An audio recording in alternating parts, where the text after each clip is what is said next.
Hello' friends, আজি মই বৃহস্পতিবাৰে নিৰামিষ থালিখন কেনেকৈ বনালোঁ চাওঁ বলকচোন। এতিয়া মই পেন এখন পাতি তাতে তেল দি শুকান জলকীয়া, তেজপাত, বিলাহী দিছোঁ। এতিয়া এইখিনি ভাজি ল'ম। এতিয়া কাজু দুটামানো দি দিছোঁ।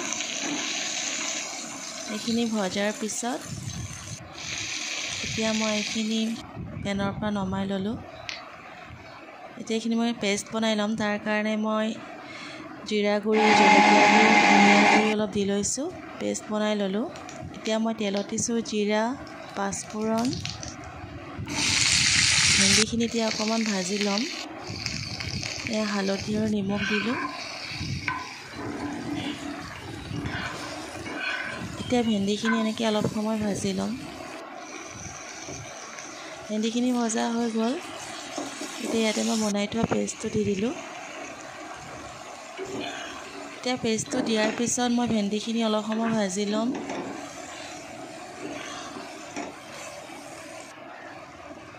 ভেন্দিখিনি ভজা হৈ গৈছে। এতিয়া মই ইয়াত কেইটামান খিচমিচ দি দিছোঁ। ভেন্দিখিনি মোৰ ৰেডি হৈ গ'ল। এতিয়া মই তেলত দিছোঁ জিৰা, পাঁচফোৰণ, শুকান জলকীয়া। এতিয়া আলুখিনি মই জিৰা ভাজিম। এতিয়া আলুখিনি ভাজা হৈ গৈছে। এতিয়া শেষত মই নৰসিংহ পাত দিছোঁ। কেতিয়াবা এনেকৈ খায়ো ভাল লাগে, নহয়নে? আজি মোৰ থালিখন ৰেডি হৈ গ'ল। এয়া মই লৈছোঁ দালিতে গাজৰ দি দিছিলোঁ, চালাড, লেচেৰা ভাজি। আজিলৈ আহিছোঁ।